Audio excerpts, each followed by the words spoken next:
নমস্কাৰ, স্বাগতম জনালোঁ। আজিৰ আমাৰ ছেপ্টেম্বৰ মাহৰ 14 ছেপ্টেম্বৰৰ পৰা 27 ছেপ্টেম্বৰৰ ভিতৰত এই দুটা সপ্তাহত ঘটি যোৱা বিভিন্ন ঘটনাৰ লগত জড়িত কিছুমান ইম্পৰ্টেণ্ট কাৰেণ্ট এফেয়াৰৰ কুৱেশ্যন। এই কুৱেশ্যনখিনি আগন্তুক বিভিন্ন পৰীক্ষাত আহিব পৰাকৈ আমি বাছনি কৰিছোঁ। সেয়েহে ভিডিঅ'টো শেষলৈ চাব বুলি আশা ৰাখিছোঁ। বলক আজিৰ ভিডিঅ'টো আৰম্ভ কৰোঁ। প্ৰথম কুৱেশ্যনটো হ'ব, শেহতীয়াকৈ ভাৰতৰ প্ৰথমটো বায়' ইথানেল প্ৰকল্প অসমৰ ক'ত মুকলি কৰা হয়? ইয়াৰে চাৰিটা অপশ্যনৰ ভিতৰত ৰাইট এনচাৰটো হৈ যাব অপশ্যন নম্বৰ চি, নুমলীগড়। নুমলীগড়ত ভাৰতৰ প্ৰধানমন্ত্ৰীয়ে ভাৰতৰ প্ৰথমটো বায়' ইথানেল প্ৰকল্প মুকলি কৰে। ইম্পৰ্টেণ্ট পইণ্ট, এই প্ৰকল্পটো যোৱা 14 ছেপ্টেম্বৰত উদ্বোধন কৰিছিল। অসম বায়' ইথানেল প্ৰকল্পটো ভাৰতৰ প্ৰথমটো 2G বায়' ৰিফাইনেৰী প্ৰকল্প। ইয়াত বাঁহৰ পৰা ইথানেল উৎপাদন কৰা হ'ব। ইয়াৰ উপৰিও প্ৰধানমন্ত্ৰী নৰেন্দ্ৰ মোদীয়ে নুমলীগড় শোধনাগাৰত পলিপ্ৰপিনল প্ৰকল্প এটাৰো আধাৰশিলা স্থাপন কৰে। ইয়াৰ পিছত 2 নম্বৰ কুৱেশ্যনটো হ'ব, শেহতীয়াকৈ কোনে নাৰাংগী কুৰুৱা সংযোগী ব্ৰহ্মপুত্ৰৰ ওপৰত দলঙৰ আধাৰশিলা স্থাপন কৰে? ইয়াৰে চাৰিটা অপশ্যনৰ ভিতৰত ৰাইট এনচাৰটো হৈ যাব option number B, Narendra Modi. Important point, যোৱা 14 ছেপ্টেম্বৰত ভাৰতৰ প্ৰধানমন্ত্ৰী নৰেন্দ্ৰ মোদীয়ে দৰং জিলাৰ কুৰুৱা আৰু গুৱাহাটীৰ নাৰাংগী সংযোগী দলংখনৰ আধাৰশিলা স্থাপন কৰে।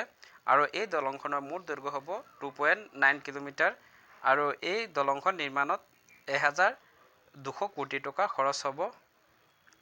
ইয়াৰ উপৰিও 430খন বিচনাযুক্ত দৰং চিকিৎসা মহাবিদ্যালয় আৰু চিকিৎসালয়ৰ লগতে গুৱাহাটী ৰিং ৰোড প্ৰকল্পৰ আধাৰশিলা স্থাপন কৰে প্ৰধানমন্ত্ৰী নৰেন্দ্ৰ মোদীয়ে।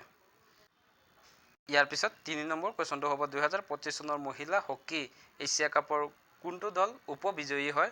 ইয়াৰে অপশ্যনখিনিৰ ভিতৰত ৰাইট এনচাৰটো হৈ যাব অপশ্যন নম্বৰ বি, ভাৰত।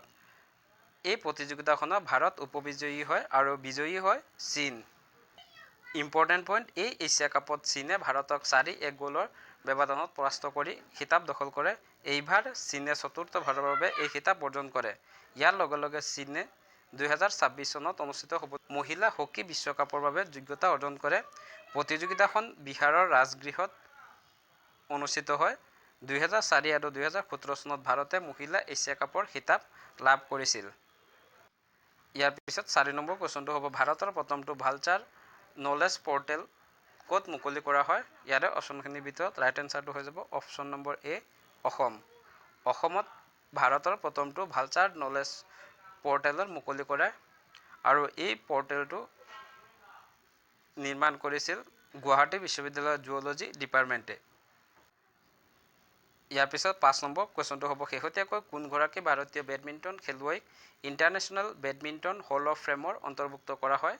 ইয়াৰে চাৰিটা অপশ্যনৰ ভিতৰত ৰাইট এনচাৰটো হৈ যাব option number A, PV Sindhu. শেহতীয়াকৈ PV সিন্ধুক ইণ্টাৰনেশ্যনেল বেডমিণ্টন হল অৱ ফেমৰ অন্তৰ্ভুক্ত কৰা হয়। ইয়াৰ পিছত 6 নম্বৰ কুৱেশ্যনটো হ'ব, শেহতীয়াকৈ কোনে US অপেন 2025ৰ পুৰুষ শাখাৰ খিতাপ দখল কৰে? ইয়াৰে চাৰিটা অপশ্যনৰ ভিতৰত ৰাইট এনচাৰটো হৈ যাব অপশ্যন নম্বৰ এ, কাৰ্লছ আলকাৰেজ। ইম্পৰ্টেণ্ট পইণ্ট, কাৰ্লছ আলকাৰেজে দ্বিতীয়বাৰৰ বাবে US অপেনৰ এই খিতাপ অৰ্জন কৰিবলৈ সক্ষম হয়। মহিলা শাখাত আৰিয়ানা সাবালেংকাই খিতাপ দখল কৰে। US অপেন 2025 লন টেনিছ প্ৰতিযোগিতাখন হাৰ্ডক'ৰ্টত খেলা হয়। ইয়াৰ পিছত 7 নম্বৰ কুৱেশ্যনটো হ'ব, ফিডে গ্ৰেণ্ড ছুইচ 2025ৰ খিতাপ কোনে দখল কৰে? ইয়াৰে চাৰিটা অপশ্যনৰ ভিতৰত ৰাইট এনচাৰটো হৈ যাব option number C, GM Vaishali. GM বৈশালীয়ে 2025 চনৰ ফিডে গ্ৰেণ্ড ছুইচ প্ৰতিযোগিতাখনৰ খিতাপ দখল কৰে। অপশ্যনটো হ'ব, মাউণ্ট লিঅ' পাৰ্ক আৰোহণ কৰা প্ৰথমগৰাকী অসমীয়া মহিলা হোৱাৰ কৃতিত্ব কোনে অৰ্জন কৰে? ইয়াৰে চাৰিটা অপশ্যনৰ ভিতৰত ৰাইট এনচাৰটো হৈ যাব option number A, Barsha Sharma. শেহতীয়াকৈ বৰষা শৰ্মাই মাউণ্ট লিঅ' পাৰ্গিল আৰোহণ কৰে। Important point, mount Leo' Pargil Himachal প্ৰদেশত অৱস্থিত। মাউণ্ট লিঅ' পাৰ্গিলৰ সাগৰ পৃষ্ঠৰ পৰা উচ্চতা 6,791 মিটাৰ। ইয়াৰ পিছত 9 নম্বৰ কুৱেশ্যনটো হ'ব, ছাষ্টেইনেবল ডেভেলপমেণ্ট গ'লছ চমুকৈ SDG ইণ্ডেক্স 2025ত ভাৰত কিমানতম স্থানত থাকে? ইয়াৰে চাৰিটা অপশ্যনৰ ভিতৰত ৰাইট এনচাৰটো হৈ যাব অপশ্যন নম্বৰ এ, 99তম। ভাৰত প্ৰথমবাৰৰ বাবে 100ৰ ভিতৰত থাকিবলৈ সক্ষম হয়। ইম্পৰ্টেণ্ট পইণ্ট, এই ৰেংকিং জাৰি কৰে sustainable development solution network and Bertelsmann Stiftung এই দুটা প্ৰতিষ্ঠান মিলি এই ইণ্ডেক্সটো জাৰি কৰে। ভাৰতত 2018 চনৰ পৰা প্ৰতি বছৰে নীতি আয়োগ আৰু UNDP মিলি SDG ৰেংকিং জাৰি কৰে আৰু এই ৰেংকিঙত 17টা বিভিন্ন দিশৰ ওপৰত ভিত্তি কৰিহে প্ৰদান কৰা হয়। এই ইণ্ডেক্সত 167খন দেশৰ ভিতৰত ভাৰত 99তম স্থানত থাকে, ফিনলেণ্ড প্ৰথম স্থানত থাকে। পিছত 10 নম্বৰ কুৱেশ্যনটো হ'ব ছাষ্টেইনেবল ডেভেলপমেণ্ট গ'লছ ইণ্ডেক্স 2025ত ভাৰতৰ ৰাজ্যসমূহৰ ভিতৰত অসম কিমানতম স্থানত থাকে? ইয়াৰে 4টা অপশ্যনৰ ভিতৰত ৰাইট এনচাৰটো হৈ যাব অপশ্যন নম্বৰ ডি 26তম। ইম্পৰ্টেণ্ট পইণ্ট, এই ৰেংকিঙত ভাৰতৰ 28খন ৰাজ্যৰ ভিতৰত 26তম স্থানত অসম থাকে, প্ৰথম স্থানত থাকে কেৰালা। কেন্দ্ৰীয় শাসিত অঞ্চলৰ ভিতৰত প্ৰথম স্থানত থাকে চণ্ডীগড় আৰু শেষৰ স্থানত থাকে দাদৰ নগৰ হাভেলী, দমন আৰু দিউ।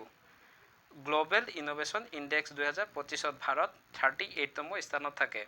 এই ৰেংকিংটো শেহতীয়াকৈ জাৰি হয়, সেয়েহে ইয়াত এড কৰি দিছোঁ।